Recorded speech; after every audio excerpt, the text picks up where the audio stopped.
Il quartiere di Monserrato è sporco, lo puliscono i volontari del circolo Rabat di Legambiente e tra loro anche i bambini delle scuole che riempiono numerosi sacchi di rifiuti oltre ad abbellire gli spazi che dovrebbero essere adibiti ad aiuole con le piantine donate dall'azienda Foreste di Agrigento.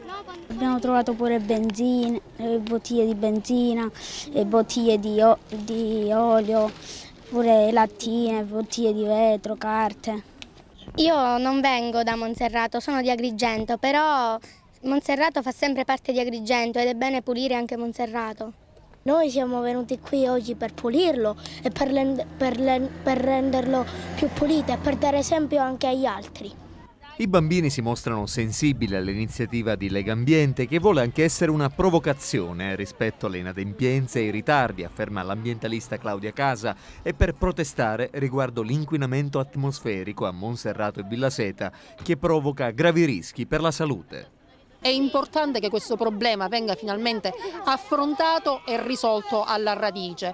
Noi chiederemo nei prossimi giorni alla provincia regionale, al Presidente del Consiglio provinciale di convocare una seduta straordinaria del Consiglio provinciale proprio per invitare i due sindaci delle due amministrazioni, Porto Empedocle e Agrigento, perché vengano a rassegnarci loro rispetto a questa tematica, rispetto a questi dati che vengono sfornati continuamente dalle centraline, che cosa hanno fatto o che cosa finalmente intendono fare.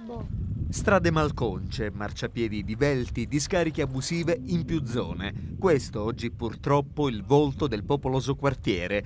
L'imprenditore locale Niccolò Sodano, che ha sponsorizzato l'iniziativa di Legambiente con l'acquisto del materiale utile alla raccolta, ha assunto l'impegno di riqualificare una zona di Monserrato. Ed il parroco Don Gaetano Montana ricorda le promesse dell'amministrazione comunale di Agrigento. La vita che abito a Villaseta a Monserrato. E non ho mai visto politici venire qua a vedere se ci sono problemi inerenti al quartiere, tipo le strade piene di buchi, marciapiedi abbandonati, tutti rotti, diciamo.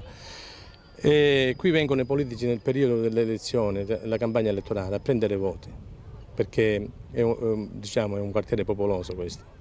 Io stesso di cittadino mi vergogno.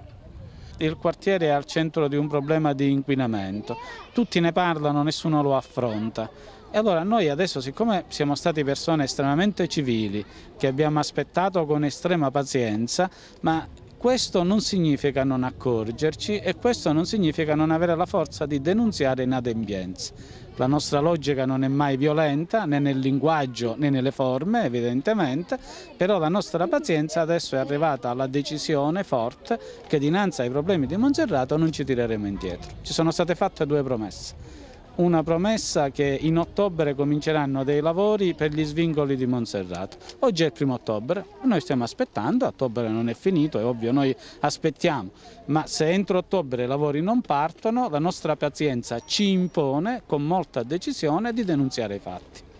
Ci è stato promesso che entro Natale sarà fatta la gara di appalto per le strade di Monserrato e il risanamento del quartiere e noi aspetteremo, con la certezza che se Babbo Natale non porta la gara d'appalto, la Befana porterà noi e apriremo noi la campagna elettorale per le nuove candidature a sindaco. Questo è un fatto sereno per noi e non è una minaccia, è proprio una constatazione di fatto. A noi sono state fatte delle promesse, noi ricambiamo con altre promesse.